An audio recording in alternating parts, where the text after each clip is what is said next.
Doctor خالد ظہیر صاحب. سر السلام علیکم, کیسے ہیں آپ سر؟ وعلیکم السلام. الحمدللہ ٹھیک ہوں میں.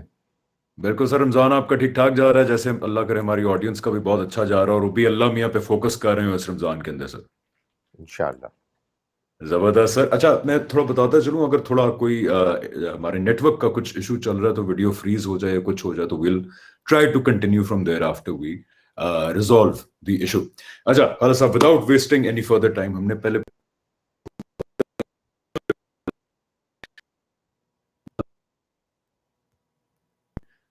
شخصیت کا پتہ ہونا ضروری ہے کہ وہ کتنے محبت کرنے والے ہیں, اسی وقت وہ تعلق ڈیولپ ہوگا. اور ہم نے یہ کوشش کی کہ ان کے مطالبات پہ غور کریں, کیونکہ جو آپ کا ایز اے انسان بھی دوسرے انسان سے مطالبہ ہوتا ہے جس سے آپ کوئی رشتہ قائم کرنا چاہتے ہیں, تو that tells you a lot about کہ آپ کی اپنی شخصیت کیسی ہے. یہ ڈسکس کرتے ہوئے ہم اس پوائنٹ پہ پہنچے کہ وہ ذات تو contrary to the popular notion جو بدقسمتی سے مسلمانوں نے دیا دنیا کو کہ ایک واریر کنگ ہے,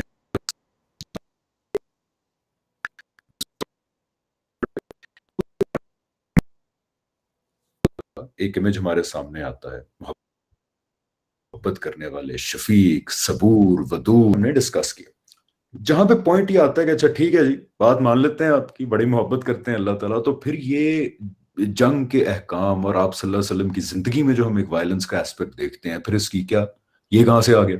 اچھا سر, اس کا ہم شروع آج کرتے ہیں بیکاز یہ بڑا کمپریہنسو ٹاپک ہے, کوشش کرتے ہیں کہ کور کر لیں. سر شروع کرتے ہیں جو رسول اللہ صلی اللہ علیہ وسلم کی زندگی.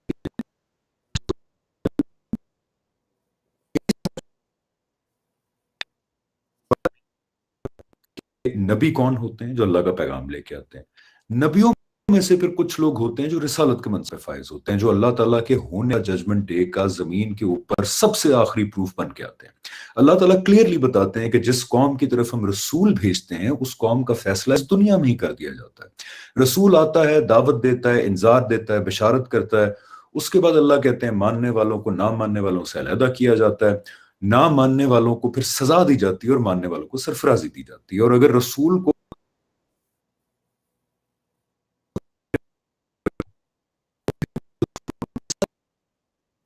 داؤد ہیں, حضرت سلیمان ہیں, اور اگر رسول کو نہ اقتدار ملے اور طاقت ملے تو یہی سلسلہ پھر نیچرل ڈیزاسٹر سے ہوتا ہے.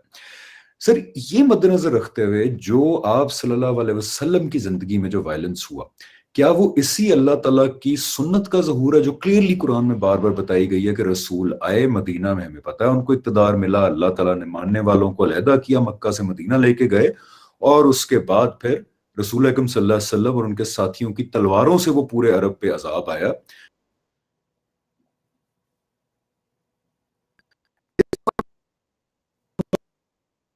وسلم کی زندگی میں تھا, اس کا نہ کسی گستاخی سے تعلق تھا, نہ کسی غلبے سے تعلق تھا, یہ سنت کا ظہور تھا جو اللہ تعالیٰ کی رسولوں کے ساتھ اسپیسیفک ہے. خالد صاحب.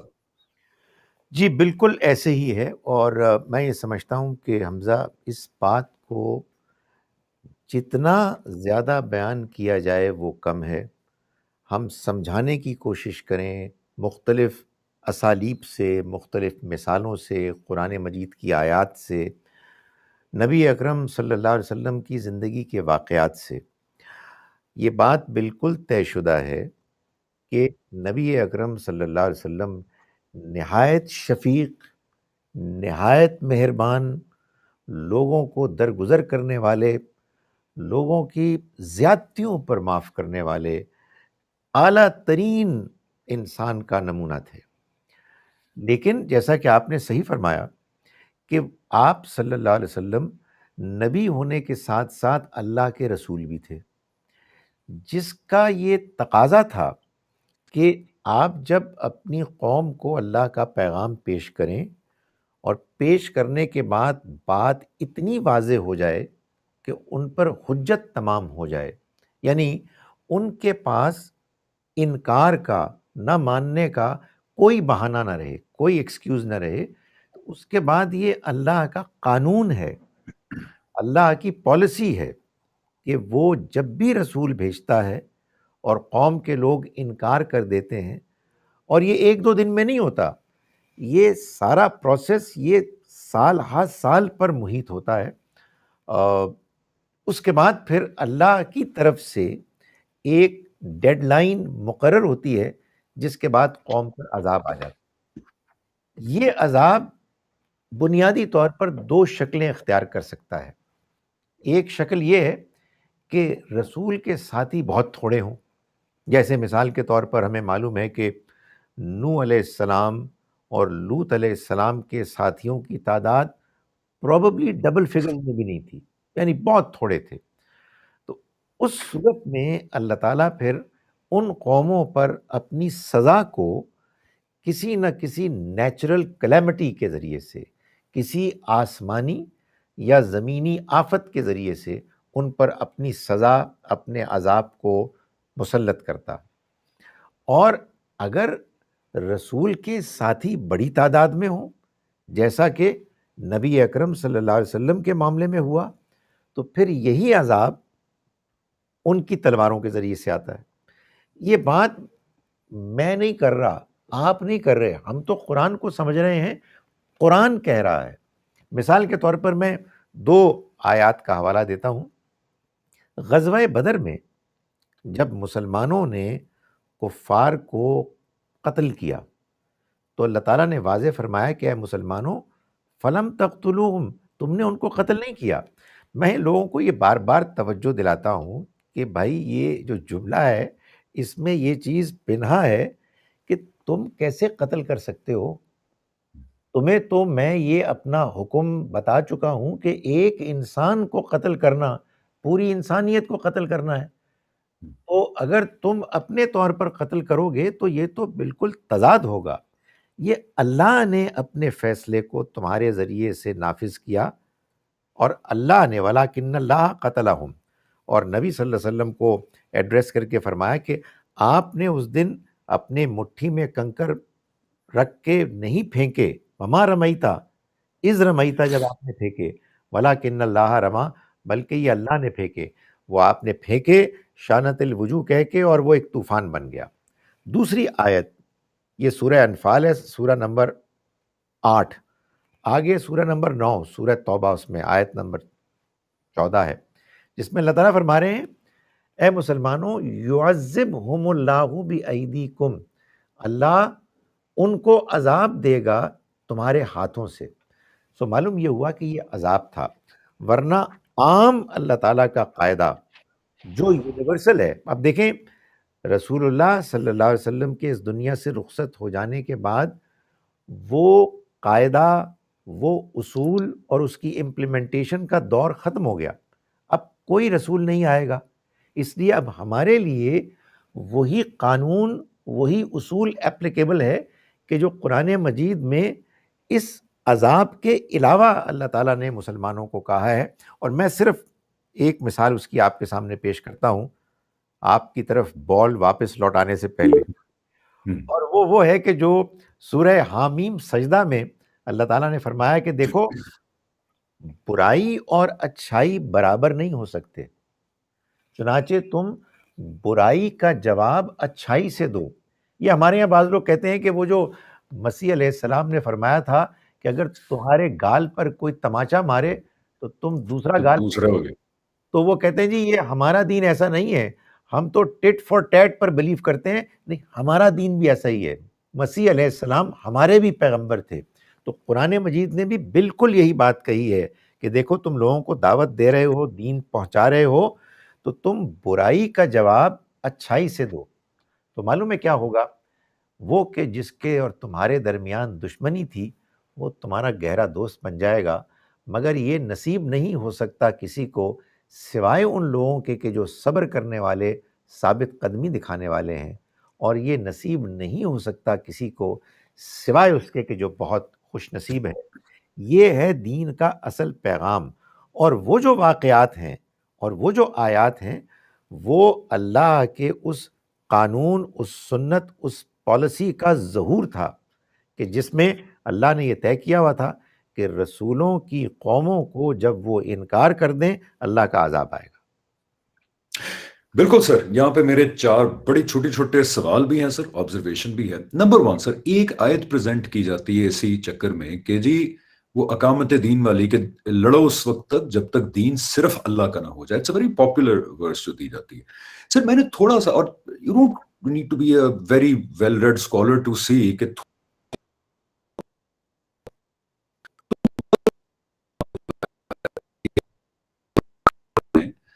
میرا خیال ہے حج کا دور کرنے جا رہا تھا یا کچھ, مکہ کی طرف روانہ ہونا تھا مدینہ سے, تو اللہ تعالیٰ کہہ رہے ہیں کہ ایک تو اف دے فائٹ یو, اگر وہ تم سے لڑیں تو اس کے بعد ایسے کی تیسی ان سے لڑو. اور وہ مکہ والے سر کیوں لڑ رہے ہیں؟ ریلیجن کے اوپر لڑ رہے ہیں. وہ کہہ رہے ہیں ہمارا دین غالب آئے گا, ہمارے وہ تو یہ ہمارا جو پیگن ریلیجن ہے, اور سامنے مسلمان ہے, تو ریلیجس پوائنٹ کے اوپر لڑائی ہونے لگی ہے. اگر وہ لڑیں تو اگر وہ ہاسٹیلٹیز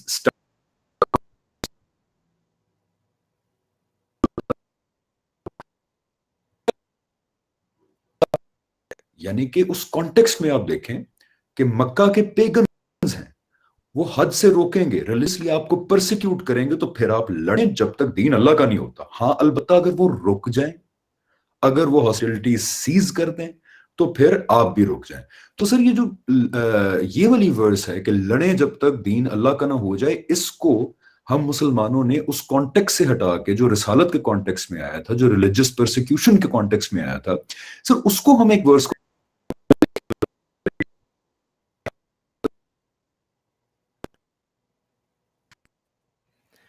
جی دیکھیے, گزارش یہ ہے کہ جب, جیسا کہ میں نے عرض کیا, اللہ کے رسول صلی اللہ علیہ وسلم کو اللہ تعالیٰ نے اس بات کا پابند کیا کہ وہ پچھلے رسولوں ہی کی طرح اللہ کے اس مشن کو اکمپلش کریں کہ جب اللہ نے ان کو ایک قوم کی طرف بھیجا اپنے دین کے ساتھ, تو پھر وہ نتیجہ لازماً نکلے گا کہ جس نتیجے کو اللہ تعالیٰ دکھانا چاہتا تھا. وہی بات جو آپ نے شروع میں فرمائی کہ اس دنیا ہی میں ایک مرتبہ پھر آخری مرتبہ قیامت صغریٰ, چھوٹی قیامت برپا ہو جائے, یعنی حق اور باطل الگ الگ ہو جائیں, حق کو غلبہ حاصل ہو جائے اور باطل نیست و نابود ہو جائے, سزا سے دوچار ہو جائے, اس کا صفایا ہو جائے. اس میں یہ کلیئرلی بتانا تھا نا کہ یہ جب ٹارگٹ اچیو ہوگا تو اس کی ڈیٹیلز کیا ہوں گی. اس کی ڈیٹیلز یہ ہوں گی, قرآن نے یہ بتایا کہ جب اللہ کے رسول صلی اللہ علیہ وسلم تشریف لائے ہیں تو آپ جو دین لے کے آئے ہیں, یہ دین اس پورے کے پورے علاقے پر غالب آ جائے گا. یہ حضور کا مشن تھا.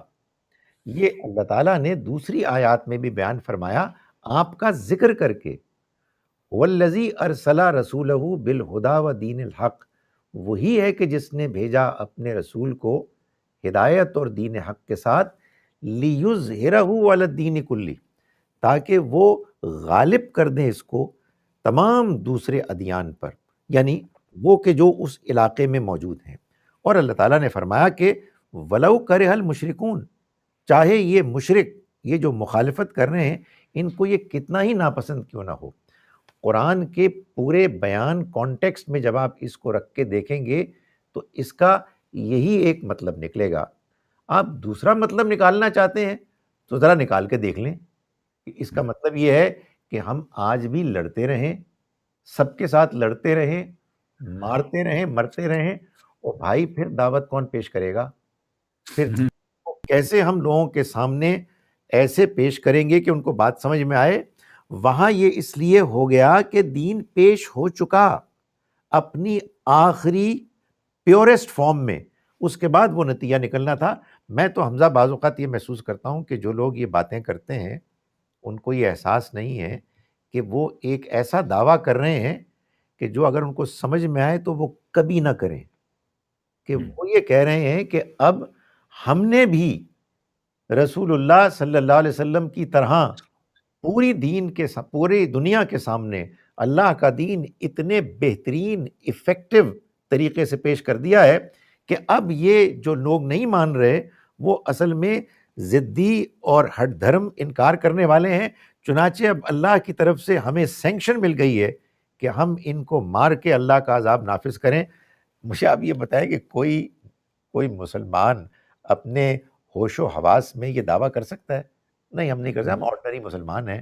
ہمیں اللہ کے دین کو سمجھنا ہے، اس پر عمل کرنا ہے، اور پولائٹلی، وائزلی اور ہمبلی اس کو لوگوں کے سامنے پیش کرنا ہے.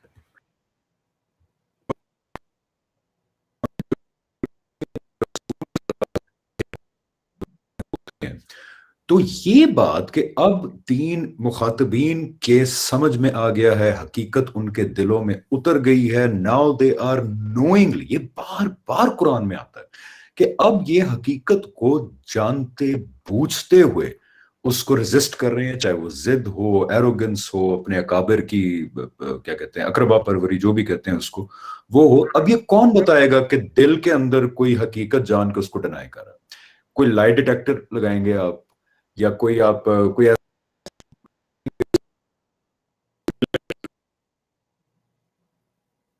رسول کو اللہ تعالیٰ بتا رہے ہیں، مجھے یا آپ کو تو اللہ تعالیٰ نہیں بتائیں گے اس طرح ڈائریکٹلی. تو سر یہ بلیف کہ ہم فیصلہ کریں گے کہ دعوت پہنچ گئی، حقیقت اتر گئی، اب یہ قوم یا یہ انسان یہ اب جانتے بوجھتے ہوئے حقیقت کو ڈینائی کر رہا ہے، جس کو کہتے ہیں کافر.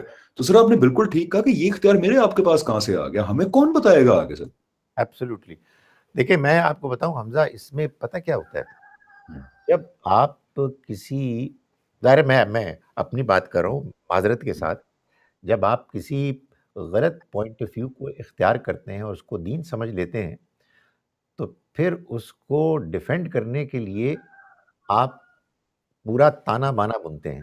بہت مینٹل جمناسٹک کرنی پڑتی ہے اور سر وہ ڈیفینڈ کرنے کے کرتی ہے. اور پھر میں یہ گزارش کروں کہ اگر آپ دیانتداری سے قرآن کو پڑھتے ہیں تو آپ نے جو کچھ تانا بانا بنا ہے وہ اس کو ختم کر دیتا ہے. یعنی اس بات کو لوگ اس لیے کہتے ہیں، انسسٹ کرتے ہیں کہ انہوں نے ایک اور فلسفہ تیار کیا ہوا ہے جس کے بارے میں لوگ جذباتی ہیں. وہ یہ کہتے ہیں کہ رسول اللہ صلی اللہ علیہ وسلم نے جو کچھ بھی کیا وہ سارے کا سارا قرآن مجید میں جو کچھ بھی بیان ہوا ہے وہ سب کا سب ہمارے لیے پریکٹیکلی ایک ایسا نمونہ ہے کہ جس کو ہمیں فالو کرنا ہے. دین ایک مکمل ضابطہ حیات ہے. حضور صلی اللہ علیہ وسلم کا جو عمل ہے وہ ہر حال میں ہمارے اوپر ایک ایسا نمونہ ہے ہمارے لیے کہ ہم اس کو فالو کریں. میرا خیال ہے کہ اس غلط فہمی کو بھی دور کرنا چاہیے. نبی صلی اللہ علیہ وسلم کی ذات گرامی ہمارے لیے ہر حال میں مشعل راہ ہیں. آپ کا نمونہ اسوہ حسنہ ہے، لیکن یہ بات طے شدہ ہے، اس کا انکار کیا ہی نہیں جا سکتا اگر آپ قرآن کو پڑھیں، کہ آپ کی زندگی کا، آپ کے مشن کا ایک حصہ وہ تھا کہ جو خاص آپ کے ساتھ تھا، جو آپ ہی کے لیے تھا اور آپ کے ساتھیوں کے لیے، اور ایک وہ حصہ ہے کہ جو تمام مسلمانوں کے لیے ہے، تمام دنیا والوں کے لیے ہے. ظاہر ہے کہ یہ بات کہ یہ ڈکلیئر کیا گیا کہ محترم مہینوں کے ختم ہو جانے کے بعد مشرکین کو قتل کیا جائے گا جہاں کہیں وہ پائے جائیں گے، کیا اب کوئی شخص یہ دعویٰ کرے گا کہ اب وہ دوبارہ ایسا کوئی موقع آئے گا؟ ظاہر ہے یہ ساری بات خود بتا رہی ہے، جس طرح سے اس کو پریزنٹ کیا گیا ہے، کہ وہ موقع آ گیا، وہ ڈیڈ لائن پہنچ گئی کہ جس کے بعد اللہ کا عذاب آنا تھا. جیسے نوح علیہ السلام کے زمانے میں طوفان آیا، سیلاب آیا، لوط علیہ السلام کے زمانے میں پتھروں کی بارش آئی، محمد صلی اللہ علیہ وسلم کے دور میں وہ وقت جب آ گیا 9 ہجری کو، کہ جب یہ اعلان کر دیا گیا کہ فَإِذَا انْسَلَخَ الْأَشْهُرُ الْحُرُمُ، جب محترم مہینے گزر جائیں تو پھر آپ قتل کرو ان مشرکوں کو جہاں کہیں تم پاؤ. ایک میں صرف بات اور کرنا چاہتا ہوں، یہ جو آیت ہے نا، آیت نمبر 5 ہے سورہ توبہ کی، آیت نمبر 6 میں ایک بڑی انٹرسٹنگ بات کی گئی ہے کہ یہ تو حکم اللہ نے دے دیا عذاب کا، البتہ اگر کوئی شخص تم سے پناہ مانگے اور کہے کہ مجھے تو ابھی بات ہی نہیں پہنچی، تو پھر تم اس کو پناہ دو اور اسے اللہ کا کلام سناؤ اور اسے چھوڑ دو۔ معلوم ہے کیوں؟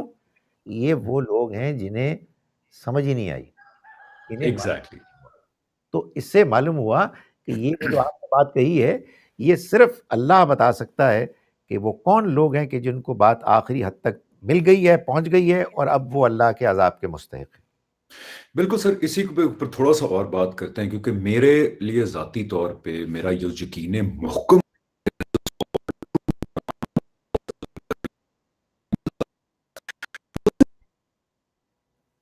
رسالت کا پرسپیکٹو بتایا، جب میں نے اس سے دیکھا تو سر رسالت سے بڑا میریکل ہی نہیں ہے کوئی اللہ تعالیٰ کے وجود کا اور قیامت کے وجود کا۔ جیسے مکہ کے اندر صورتیں نازل ہو رہی ہیں، اس کے اندر دیکھیے بار بار کون بات کر رہے ہیں؟ ایک آرفن ہے، کوئی ملٹری بیک گراؤنڈ نہیں، ایک تاجر ہے، ایک آرفن ہے، کوئی بیزنٹائن ایمپائر کے شہری نہیں، پرجیا کے شہری نہیں، کس کے ہیں؟ عرب کے بیک واٹرز کے، جہاں پہ کانکررز بھی عربیہ کو منہ نہیں لگاتے تھے، وہ کہتے تھے یار ڈیزرٹ ہے، کچی بستیاں یہاں پہ، کیا ہے؟ الیگزینڈر دی گریٹ بھی آپ کو پتا نا، وہ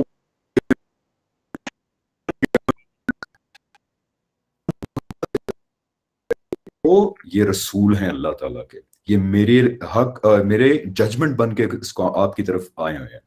جو ان کو ریزسٹ کرے گا، جو ان کی بات سننے سے انکار کرے گا، جو ان کو فائٹ کرے گا، جو ان کو پرسیکیوٹ کرے گا، اللہ تعالیٰ کب سے بتا رہے ہیں کہ وہ سب دل لوز، ان کو آپ صلی اللہ علیہ وسلم کو بے فتح ملے گی۔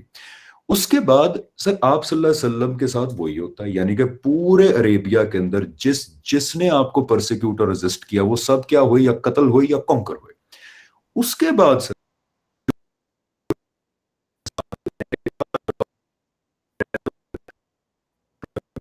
بیزنٹائن پہ حملہ کیوں کیا، تو ایجپٹ پہ حملہ کیوں کیا؟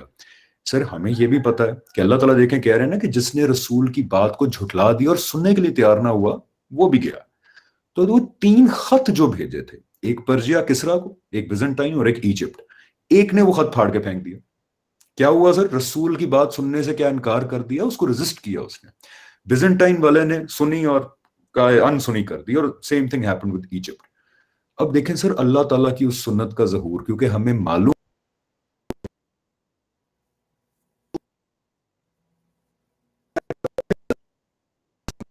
وہ پوری ایمپائر ہی مجرم ٹھہری، تو اس سنت کا ظہور اتنی بڑی دلیل بن جاتا ہے اللہ تعالیٰ کی کہ وہ صرف عرب تک محدود نہیں تھا۔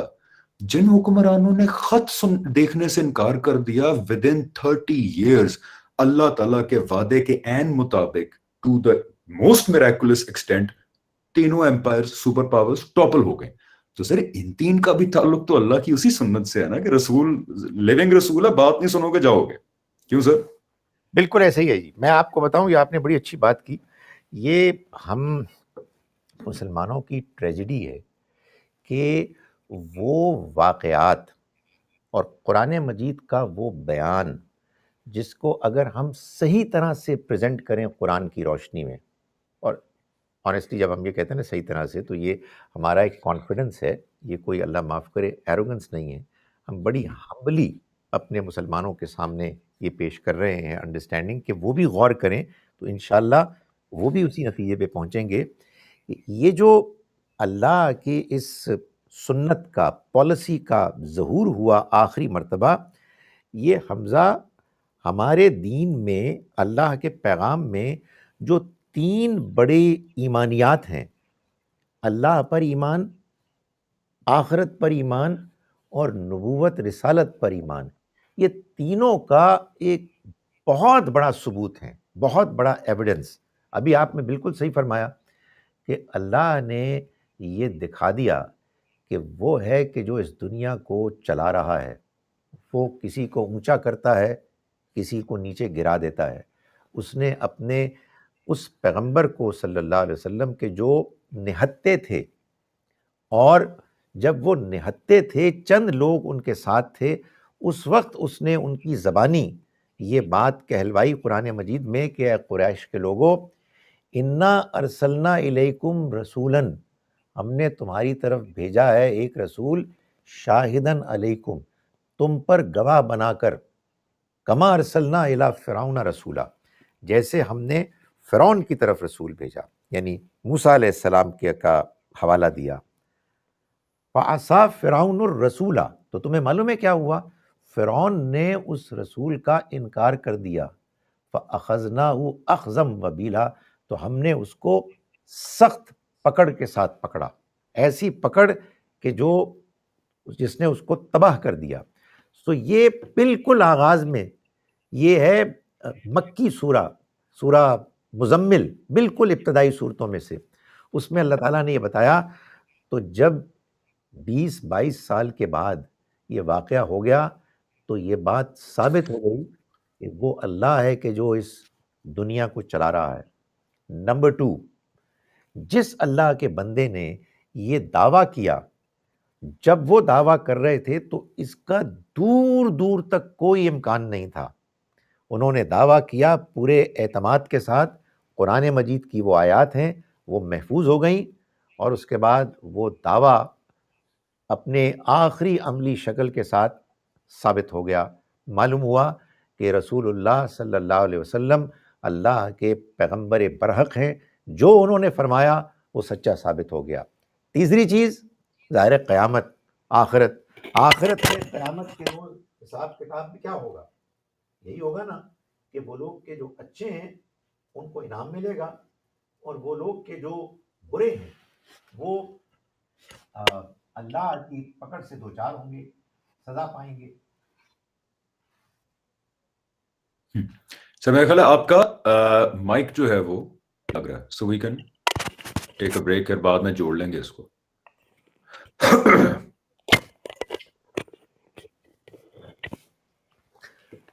جی سر۔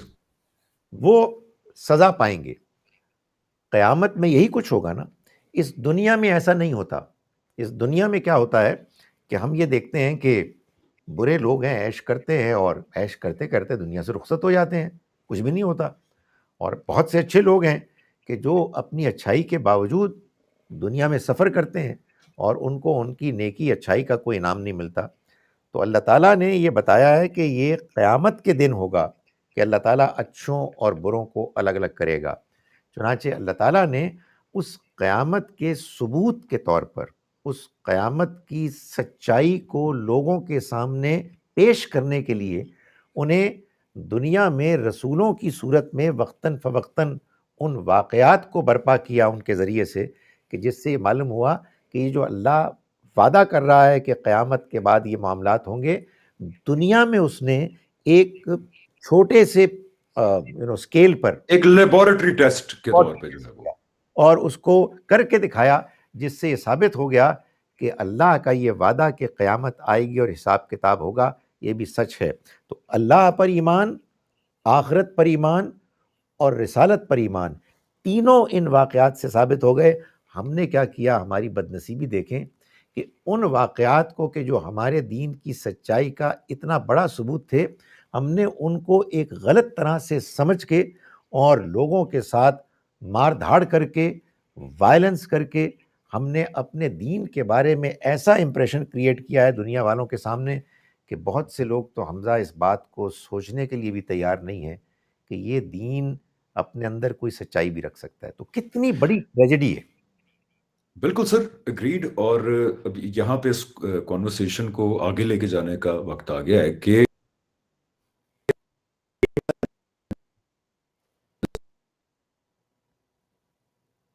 ایک جگہ پہ کھڑا کیا ہے کہ ایک قرآنک پرسپیکٹو ہے کہ دیکھو، رسالت کوئی انسانی عمل نہیں ہے، رسالت ایک ڈیوائن عمل ہے، اور رسالت judgement on earth is the biggest proof of the judgement day to come of جو اللہ تعالیٰ کا ہے۔ اور ہم مسلمانوں نے اصل میں اس میریکل کو وٹنس اس وقت کیا، اور آج اس کی ہم نے گواہی دینی تھی دنیا کو، یہی ہماری ذمہ داری تھی۔ ہم نے اتنے بڑے میریکل کو اللہ تعالیٰ کے ایک سیاسی جدوجہد بنا دیا، ایک امپائر بلڈنگ کی جدوجہد بنا دیا۔ اب سے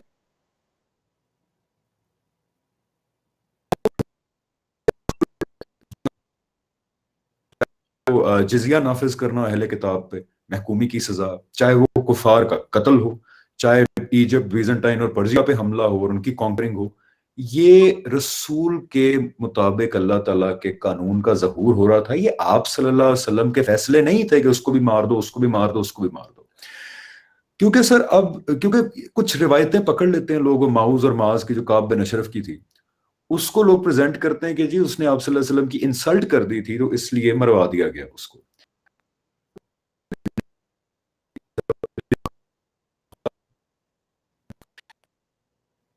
کے پرسپیکٹو سے ہٹ جاتے ہیں اور آپ کہتے ہیں جی یہ آپ صلی اللہ علیہ وسلم کے فیصلے تھے، احکامات تھے، صرف آپ کیا رہے ہیں.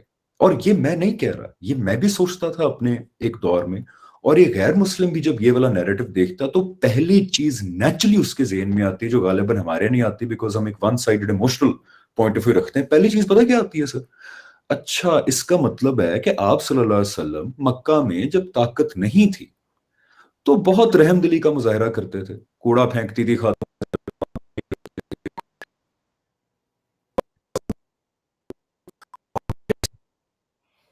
وسلم کو مدینہ میں، تو آپ صلی اللہ علیہ وسلم نے اپنی گستاخی پہ لوگوں کو مروانا شروع کر دیا، آپ نے گردنیں اڑوانا شروع کر دی. تو سر تھوڑا سا غیر مسلم کے پوائنٹ آف ویو سے دیکھیں، جب قرآن پرسپیکٹو سے ہٹتے ہیں تو آپ صلی اللہ علیہ وسلم کو کی شخصیت کو کیا پریزنٹ کر رہے ہیں کہ طاقت نہ ہو تو مسلمان بھیگی بلی بن جائے، اور جیسے ہی تھوڑی سیاسی طاقت ملے تو مسلمان نکال لے تلوار اور اس کے بعد کہے کہ اب کسی کی چون نکلی تو ہم اس کی گردن اڑا دیں گے. تو سر یہ تاثر نہیں تو اتنا نقصان پہنچایا ہے کہ آج وی آر نون اینڈ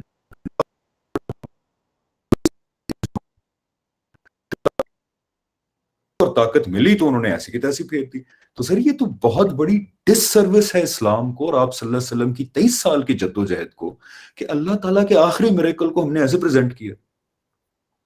بالکل صحیح آپ کہہ رہے ہیں، اور اس پر ہمارے ان تمام مسلمانوں کو غور کرنا چاہیے کہ جو جذبات کے بہاؤ میں اصل حقیقت کو جاننے کے لیے تیار نہیں ہیں، اور انہیں یہ اندازہ نہیں ہے کہ وہ اپنے اس جذباتی پن کے نتیجے میں اسلام کی اور نبی اکرم صلی اللہ علیہ وسلم کے کاز کی کوئی سروس نہیں کر رہے، کوئی سرو نہیں کر رہے، بلکہ یہ ڈس سروس ہے. اور آپ صحیح کہہ رہے ہیں کہ ہمیں ان لوگوں کے نقطۂ نظر پرسپیکٹو سے سوچنا چاہیے کہ جو اسلام کو باہر سے دیکھ رہے ہیں، اور کس کی بات سن رہے ہیں؟ مسلمانوں کی بات سن رہے ہیں. مسلمان یہی بتا رہے ہیں ان کو کہ یہ سب کچھ ہوا. اور سر سوری قطع کلامی، اور وہ ازیوم یہ کر رہے ہیں کہ کیونکہ مسلمان 24 گھنٹے قرآن پڑھ رہے ہیں تو جو ہم کلیکٹیولی کہہ رہے ہیں دیر آٹومیٹکلی ازیومنگ کہ یہی دین ہے یہی قرآن. Absolutely absolutely. دیکھیں یہ بات سب کو واضح طور پر بتانے کی ہے، بڑی آبویس سی بات ہے، لیکن انفارچونیٹلی بہت سی آبویس باتیں وہ ہیں کہ جن کو لوگ اگنور کرتے ہیں، کہ قرآن مجید اللہ کا کلام ہے، یہ فیصلہ سنانے آیا ہے، کوئی بات اس پر نہیں ٹھوسی جا سکتی. باقی تمام علوم کے ذرائع اس کی روشنی میں دیکھے جائیں گے، چنانچہ تاریخ ہو یا حدیث ہو، یہ قرآن کا فٹ نوٹ ہے، فٹ نوٹ ایکسپلینیشن. اصل ہمارا دین کا ٹیکسٹ قرآن ہے. تو جب آپ قرآن مجید کی روشنی میں کعب ابن اشرف ہو یا کسی اور کا واقعہ ہو آپ دیکھیں گے تو آپ کو یہ بات سمجھ میں آ جائے گی کہ جب کوئی شخص حجت تمام ہونے کے بعد کسی اللہ کے رسول کا انکار کر دیتا ہے ایسے، اس کے بعد اس کے لیے کوئی گنجائش نہیں رہتی کہ اس کو مزید مہلت دی جائے، تو اللہ کا عذاب اس پر نازل ہوتا ہے. جہاں تک نبی صلی اللہ علیہ وسلم کا تعلق ہے، آپ آخری حد تک درگزر کرنے والے، معاف کرنے والے تھے.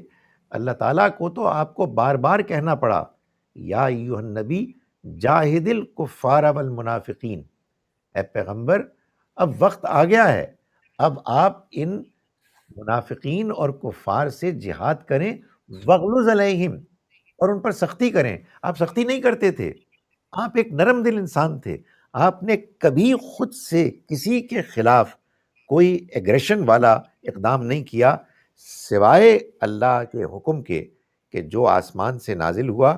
اور وہ ہم نے بار بار اس بات کو بیان کیا ہے کہ وہ اس لیے ہوا کہ اللہ نے جیسا کہ وہ پہلے کرتا رہا ہے اس قوم پر اپنا عذاب نازل کرنا تھا کہ جس قوم نے اللہ کے رسول کا انکار کر دیا. سو یہ بات کلیئر ہونی چاہیے پہلے مسلمانوں پر اور پھر غیر مسلموں پر. اور واقعی یہ بات آپ نے بڑی اچھی توجہ دلائی کہ مسلمانوں کو کہنا چاہیے ہاتھ جوڑ کر کہ بھائی آپ پہلے بات سمجھ لیں کہ آپ کے پیغمبر کیا پیغام لے کر آئے ہیں، ان کا مشن کیا تھا، ان کی جو زندگی میں واقعات ہوئے ان کو قرآن کی روشنی میں کیسے ایکسپلین کیا جانا چاہیے۔ جب یہ بات سمجھ میں آئے گی ان کو اور غیر مسلموں کو، تو آئی ایم شور کہ وہ اس کو اپریشیٹ کرنے والے بنیں گے۔ غیر مسلموں کے لیے یہ اپریشیٹ کرنا آسان نہیں ہے، لیکن آئی ایم شور کہ اگر ہم ان کو یہ بتائیں گے کہ ہمارے دین کو سمجھنے کی میتھڈالوجی کیا ہے، قرآن اور اس کے بعد تاریخ، اور یہ کیوں ہے، یہ ہم سمجھانے میں کامیاب ہو جائیں گے، تو مسلمانوں میں جو بات سمجھنے ماننے کے لیے تیار ہے انشاءاللہ وہ بھی مانیں گے، اور غیر مسلموں میں بھی جو کھلے ذہن کے لوگ ہیں مجھے امید ہے انشاءاللہ کہ وہ بھی مانیں گے۔ اور یہ جو ایسپیکٹ ہے، میں نے ایک زمانے میں پوچھا تھا جب ہمیں بتایا گیا نا کہ آپ صلی اللہ علیہ وسلم اللہ کے آخری نبی اور رسول تھے، تو میں نے پوچھا کئی دفعہ کہ کیوں؟ میں نے کہا آج کل کیا نبی کیوں نہیں آ سکتے، رسول کیوں نہیں آ سکتے؟ مسلمان کو سوچنا چاہیے نا کہ کیا وجہ ہوئی کہ اللہ تعالیٰ نے جو نبوت اور رسالت کا پے در پہ سلسلہ قومیں کھڑی کرنے کے لیے شروع کیا حضرت ابراہیم سے، تو آپ صلی اللہ علیہ وسلم پہ ختم کیوں ہو گیا؟ حالانکہ انسانیت تو چل رہی ہے۔ سر جب اس پرسپیکٹو سے دیکھا جائے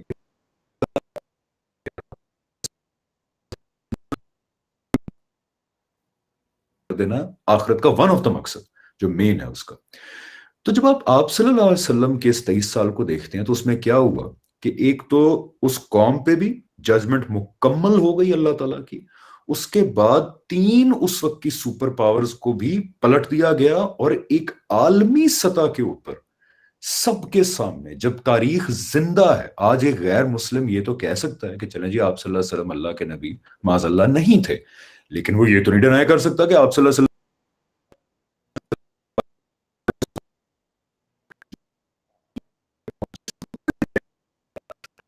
تو جب اللہ کے پرسپیکٹو سے دیکھا کہ رسالت کا مقصد کیا تھا، اس کے بعد دیکھا کہ وہ تاریخ کی روشنی میں عالمی سطح کے اوپر ججمنٹ ساری انسانیت کے لیے ہو بھی گئی، محفوظ بھی کر دی اللہ تعالیٰ نے ہسٹری میں بھی اور قرآن میں بھی، تو صرف یہی وجہ بنی کہ آپ صلی اللہ علیہ وسلم پھر آخری رسول ٹھہرے کہ بھئی اب اتنی بڑے لیول پہ ججمنٹ پوری انسانیت دیکھ رہی ہے، تو اب ایک اور رسول ایک اور نبی آگے کرے گا کیا پھر سر؟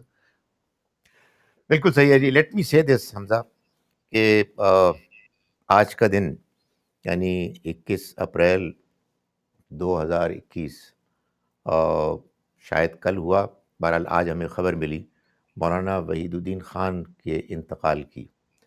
مولانا وحید الدین خان وہ بڑے عالم ہیں جنہوں نے کہ اسلام کا جو پیس کا میسج ہے اس کو دنیا میں پھیلا دیا، اور بہت محنت کر کے اللہ نے ان کو پوری ایک صدی بے شک کام کرنے کا موقع دیا۔ آج وہی کام ہم کو کرنا ہے۔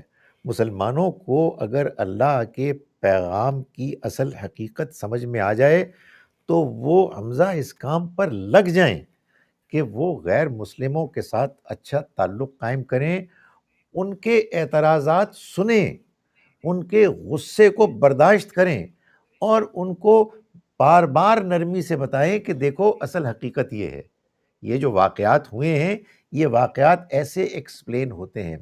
یہ ہمارے مسلمانوں کو شعور ہی نہیں ہے اس کا کہ جو دعوت وہ پیش کر رہے ہیں، یعنی ایگریشن کی اور مسلمانوں کے سیاسی غلبے کی، غیر مسلم بھی یہ محسوس کر رہے ہیں کہ یہ تو اصل میں دنیا کی تباہی کا ایک اصل میں ایک پلان ہے کہ جو مسلمان بعض ناٹ آل اپنے اندر ایک جذبہ لے کے پیش کرے، اس لیے کہ وہ یہ کہتے ہیں کہ اگر ان مسلمانوں کی بات مان لی جائے جو I hope I am sure کہ مائنورٹی میں ہے، لیکن بہرحال یہ ایک بڑی ایکٹیو مائنورٹی ہے، کہ جو یہ کہتے ہیں کہ ہمارے دین کا مقصد پوری دنیا کے اوپر اللہ کے دین کا غلبہ، سیاسی غلبہ ہے۔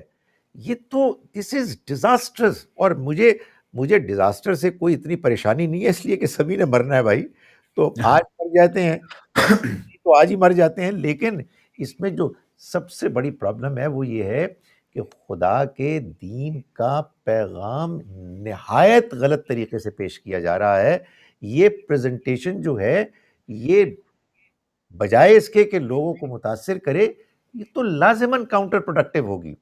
اس لیے میں یہ کہتا ہوں کہ بھائیوں اور بہنوں، کچھ ہوش کرو، اللہ کے دین کو سمجھو، اور اس کا سادہ سا طریقہ یہ ہے کہ جہاں کہیں تمہارے ذہنوں میں کنفیوژن ہے اس کو ڈسکس کرو، اور اپنے اندر کوئی تعصب، کوئی ضد، کوئی جذباتیت نہ رکھو، اور اللہ کے دین کو سیکھتے رہو۔ اللہ کا دین، اللہ کا کلام تمہیں اپنی بات سمجھائے گا، بشرطے کہ جیسا کہ ہم نے پہلے بات کی، اپنے ذہن کو خالی کر کے اللہ کی کتاب کو آپ پڑھنا شروع کریں، تو انشاءاللہ آپ محسوس کریں گے کہ وہ کتاب کنونسنگ ہے، اور اس میں اللہ کا پیغام یہ نہیں ہے کہ دنیا والوں سے لڑ پڑو۔ اللہ کا پیغام یہ ہے، دنیا والوں سے نرمی، حکمت اور محبت کے ساتھ پیش آؤ۔ بالکل درست بات کی کہ اگر دیکھیں قرآن میں ایسا حکم ہوتا کہ دنیا پہ اب آپ رسالت کے بعد ایک سیاسی نظام نافذ کریں گے، سر میں اور آپ نمبر 1 اس پہ رو میں کھڑے ہوتے ہیں، لیکن اللہ تعالیٰ نے یہ نہیں بات کی۔ رسالت تو ججمنٹ ڈے کا سب سے بڑا میریکل ہے آپ صلی اللہ علیہ وسلم کا، جو آخری دفعہ اللہ نے دنیا کے اندر کیا۔ سر ایک اور پرابلم ہے جو مجھے آئی ایم کنونسڈ کہ واقعات کی روشنی میں، ہسٹوریکل واقعات کی روشنی میں قرآن کو سمجھنے کی وجہ سے کچھ بہت ہی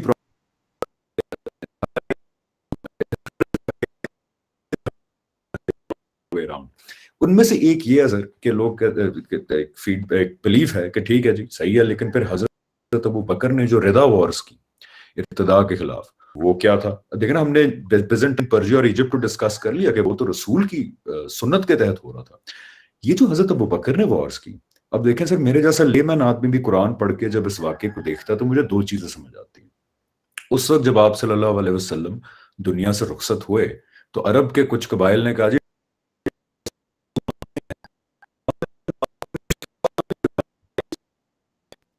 سول ڈس اوبیڈینس کا بھی ایسپیکٹ بیچ میں آ جاتا ہے کہ ایک نظام قائم ہوا ہوا ہے اور کچھ لوگوں نے اس میں ریبیل کر دیا پراپر۔ تو سر یہ شاید آج کینیڈا میں بھی ہوگا تو وہی اقدام ہوں گے جو حضرت ابو بکر نے کیے تھے کہ ان پہ جنگ ہی بہرحال نافذ ہوگی۔ اور دوسری چیز کہ وہ قبائل، وہ لوگ، وہ وہی تھے جو آپ صلی اللہ علیہ وسلم کی زندگی میں حیات تھے، ان پہ حجت تمام ہو چکی تھی، ان پہ اللہ تعالیٰ کا فیصلہ نافذ ہو چکا تھا۔ تو جب وہ دوبارہ اٹھیں گے، وہی لوگ، وہی نسل، ابھی آپ صلی اللہ علیہ وسلم کی وفات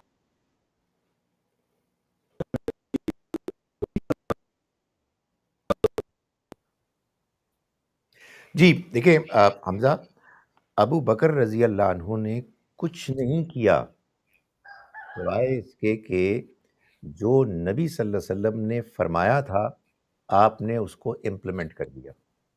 حضور نے کیا فرمایا تھا؟ آپ نے فرمایا کہ ان میں سے جو اپنا دین بدلے اس کو قتل کر دو۔ آپ نے کیوں فرمایا؟ آپ نے اس لیے فرمایا کہ جو ابھی ہم نے ڈیٹیل میں گفتگو کی کہ اللہ نے اپنے رسول صلی اللہ علیہ وسلم کے مشن کے ذریعے سے جو بات آخری حد تک واضح کر کے، اتمام حجت کر کے یہ اعلان کر دیا کہ اب یہ ڈیڈ لائن ہے، محترم مہینوں کے گزر جانے کے بعد تم قتل کرو ان کو جہاں کہیں پاؤ۔ اس میں بچیں گے کون؟ سورہ توبہ کہتی ہے وہ بچیں گے کہ اللہ من تابا، جس نے توبہ کی اور نماز ادا کی اور زکوٰۃ دی، وہ ہیں کہ جن کے بارے میں کہا کہ فخلو سبیلہم، ان کا راستہ چھوڑ دو۔ ایک اور جگہ فرمایا کہ جس نے توبہ کی اور نماز پڑھی اور زکوٰۃ ادا کی وہ تمہارے دین میں بھائی ہیں۔ یعنی ان لوگوں کے لیے، یہ جو مشرکین تھے جن پر کہ نبی صلی اللہ علیہ وسلم نے اللہ کے پیغام کو براہ راست واضح کیا، ان کے پاس اب کوئی چوائس نہیں تھی، کیونکہ بات آخری حد تک واضح ہو چکی تھی۔ لوگ یہ بھی پوچھتے ہیں کہ بھائی چوائس کیوں نہیں رہی؟ مجھے آپ کو، دوسرے انسانوں کو اس لیے اختیار ہے ابھی تک کہ لوگوں کے لیے انکار کی گنجائش ہے۔ خدا تعالیٰ زمین میں اتر آئے اور یہ کہے کہ میں تمہیں کہہ رہا ہوں کہ میری بات مانو، اور وہ انکار کریں تو اسی وقت ان کو اڑا دیا جائے گا۔ رسول کے آنے کے بعد حقیقت اتنی واضح ہو جاتی ہے۔ تو جب یہ عذاب ان کے لیے اناؤنس ہو چکا تھا، ان لوگوں میں سے کہ جو ایمان لانے کے بعد بظاہر اپنے مسلمان ہونے کا اعلان کرنے کے بعد، حضور کے دنیا سے رخصت ہو جانے کے بعد دوبارہ انکار کر دیں تو وہی سزا واپس لوٹ آئے گی۔ اس میں کوئی اور قانون نہیں ہے حمزہ، سوائے اس قانون کے کہ جو قرآن میں بیان ہو گیا کہ اللہ کے رسول کے انکار کرنے والوں پر ایک مدت گزر جانے کے بعد عذاب آتا ہے۔ وہ آخری رسول کے انکار کرنے والوں پر بھی آیا۔ ان میں سے بعض وہ لوگ کہ جو جھوٹ موٹ کا اسلام لائے اپنی جان بچانے کے لیے اور پھر مرتد ہو گئے، ان کو وہی سزا ملے گی۔ اس کا کوئی تعلق کسی اور زمانے سے نہیں ہے اور کسی اور علاقے سے نہیں۔ بالکل جی، اسی لیے جب قرآن کو اس کی وہ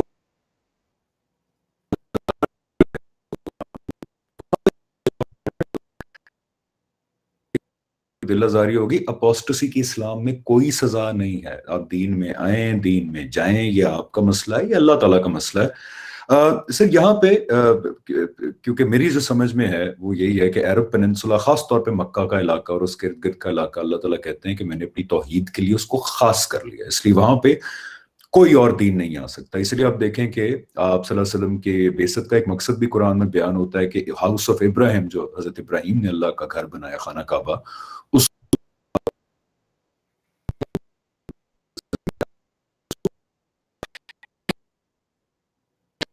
صحابہ، وہی صحابہ رضی اللہ عنہ جو مکہ میں بت توڑ رہے ہیں، جو عرب کے پیننسولا کے اندر دین کو غالب کر رہے ہیں، سر آپ دیکھیں وہ باہر نکلتے ہیں، مجال ہے کسی عبادت گاہ کو ہاتھ لگا لیں۔ ہمیں یہ واقعہ پتا تاریخ میں کہ مصر کے گورنر تھے، تو مسلمانوں کی جب جنگ ہوئی وہ جیت گئے، تو ایک جذباتی صحابی تو انہوں نے سفنکس کا کسی کا ناک کاٹ دیا، تو وہ آگے سارے کہ یار آپ کے فوجی نے ناک کاٹ دیا، تو اس وقت صحابی تھے، گورنر انچارج ایجپٹ کے، انہوں نے کہا جی اگر نہیں ملتا وہ جس نے ناک کاٹا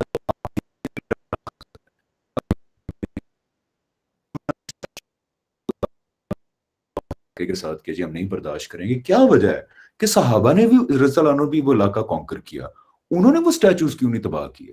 تو سر صحابہ رضی اللہ عنہ کے بعد کے رویوں سے بھی یہ اللہ تعالیٰ کا جو قانون ہے اس کی تصدیق ہوتی ہے نا سر، جو قرآن میں بیان ہوا ہے۔ ایبسلیوٹلی ایسا ہی ہے۔ آپ یہ دیکھیے کہ آپ نے صحیح مثال دی، یہ جو بت ہیں یہ بڑے بڑے ابو الہول کے، یہ تو پہلے سے موجود تھے اور یہ کانکر ہو گیا تھا یہ ایجپٹ، لیکن ان کو ہاتھ بھی نہیں لگایا گیا۔ میں آپ کو بتاؤں، ایک ادیب ہوتا تھا مارری، وہ کوئی سیڈس تھا، وہ ایتھیس تھا، بے دین انسان تھا، مگر عربی کا بڑا ادیب تھا، پراببلی 3rd سینچری ہجرہ میں، سیریا میں۔ وہ جب اس کا انتقال ہوا تو اس کا سیریا میں بت اسٹیچو بنایا گیا اور وہ اسٹیچو قائم رہا۔ وہ دین کا مذاق اڑاتا تھا، وہ یعنی مسلمانوں میں رہتے ہوئے وہ عجیب و غریب قسم کی باتیں کرتا تھا۔ اس نے ایک سو کالڈ قرآن مجید کے چیلنج کا جواب بھی دینے کی کوشش کی، مگر وہ زندہ رہا 80+ ایئرز تک، اس کو نیچرل ڈیتھ آئی، اس کا اسٹیچو بنا۔ یہ اسٹیچو ابھی ریسنٹلی آئیسس والوں نے توڑا ہے، ورنہ کہنے کا مقصد یہ ہے کہ ان اسٹیچوز وغیرہ کے خلاف مسلمان نہیں تھے۔ اور آپ کو یہ معلوم ہے کہ قرآن مجید میں سلیمان علیہ السلام کے بارے میں بھی یہ ذکر ہے کہ ان کے محل میں تماثیل جنات ان کے لیے بناتے تھے، اسٹیچوز ہوتے تھے، تصاویر ہوتی تھیں۔ یہ بھی ہمارے ہاں لوگوں نے کچھ غلط تصورات قائم کر لیے، جس کی وجہ سے جو بات کہی جا رہی تھی وہ کچھ تھی اور اس کو ایک دوسرا رنگ دے کے اور ایک دین کا ایک ایسا حکم مسلمانوں میں عام ہو گیا کہ جو اللہ تعالیٰ کے ہاں پیش نظر ہی نہیں تھا۔ تو یہ بالکل صحیح بات ہے آپ کی کہ مسلمانوں نے صرف اتنا کیا، صحابہ کرام نے، جتنا کہ ان کو اللہ نے، اللہ کے رسول نے بتایا تھا، اس سے 1 انچ وہ آگے نہیں بڑھے۔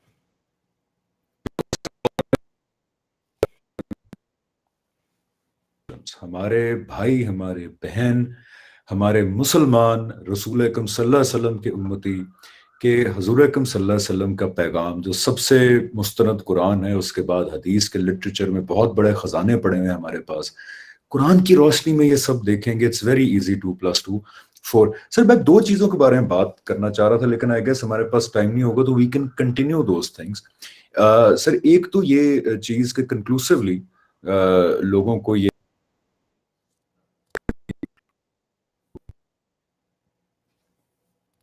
قتل کیا یا مارنے کا حکم دیا کہ ان کی شان کسی نے گستاخی کر دی اور آپ صلی اللہ علیہ وسلم نے کیسے قتل کر دو. آپ صلی اللہ علیہ وسلم نے کبھی اپنی مرضی سے کسی کے خلاف ہتھیار نہیں اٹھائے. یہ سب سنت الہی کا ظہور تھا. سر لیکن ایک اور چیز جو میں ڈسکس کرنا چاہ رہا تھا, I think we'll do it in the next episode, we should close it here, کہ ٹھیک ہے جنگ و جدال والا معاملہ تو کچھ سمجھ میں ہو سکتا ہے لوگوں کو,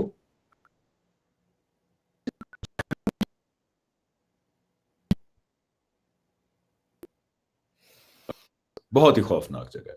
سر جہنم کا بھی ہم کانسیپٹ جو ہے یہاں پہ ڈسکس کرنا چاہیں گے. اور لاسٹ کوئی ورڈز ہیں سر آپ کے پاس before we end the programme and continue from here in the next programme? Sir میرے تو ہمیشہ ہی یہ ورڈز رہے ہیں کہ ہمارا دین سب سے پہلے سمجھنے کا موضوع ہے اور پھر عمل کرنے کا کے لیے انسپریشن ہے. آپ سمجھیں گے تو آپ کو صحیح عمل کا ڈائریکشن ملے گا, توفیق ملے گی. تو برائے کرم پلیز اللہ کے واسطے اللہ کے دین کو سمجھیں اور اس کے سمجھنے میں اپنے اندر کوئی رکاوٹ نہ کھڑی کریں. میں کوئی مقابلے کی بات نہیں کر رہا, مگر میں آپ سے گزارش کر رہا ہوں کہ اللہ تعالیٰ کا آخر ان لوگوں پر کیا الزام تھا, کیا ناراضی تھی اللہ کی, کہ جنہوں نے اللہ کے پیغام کو نہیں سنا. وہ یہ کہتے تھے کہ ہم اپنے پہلے سے مانے ہوئے پیغام کو صحیح سمجھتے ہیں اور ہم کسی نئی دعوت کو ماننے کے لیے تیار نہیں ہیں. یہاں مکے کے مشرک بھی یہ کہتے تھے اور یثرب کے یہودی بھی یہ کہتے تھے.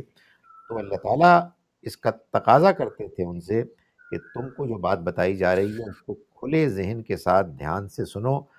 میرا یہ خیال ہے کہ اللہ تعالیٰ کا یہ تقاضا مجھ سے اور آپ سے بھی ہے اور باقی لوگوں سے بھی ہے کہ ہمیں اللہ کے دین کو سمجھنے کے لیے اپنے کان کھلے رکھنے چاہیے, اپنے عقل کو استعمال کرتے رہنا چاہیے. بالکل سر, with these words I will end this episode آج کی. اور میں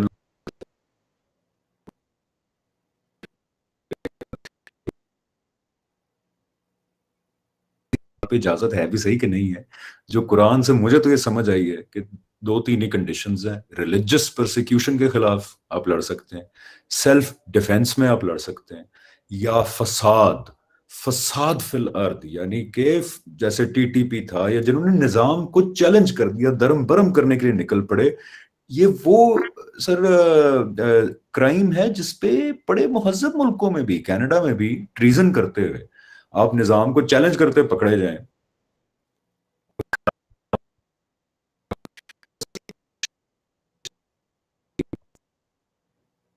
نے اجازت دی ہے مسلمانوں کو کہ وہ آرمڈ ریزسٹنس کر سکتے ہیں, لیکن وہ بھی اپنے جو اولو الامر ہیں, جو ان کے اوپر آج کل کا پرائم منسٹر کہہ لیں یا پریزیڈنٹ کہہ لیں, ان کے کہنے پہ. یہ نہیں کہ میں خود 15-20 بندے اکٹھے کر کے جو ہے وہ لڑنا شروع کر دوں.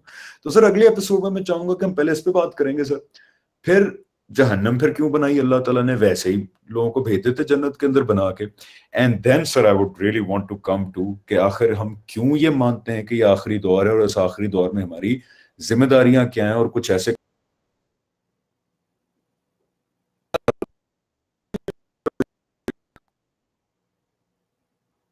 ٹاپکس ڈسکس کریں گے. فار ناؤ بہت شکریہ سر آپ کے وقت کا, اینڈ السلام علیکم ورحمۃ اللہ سر.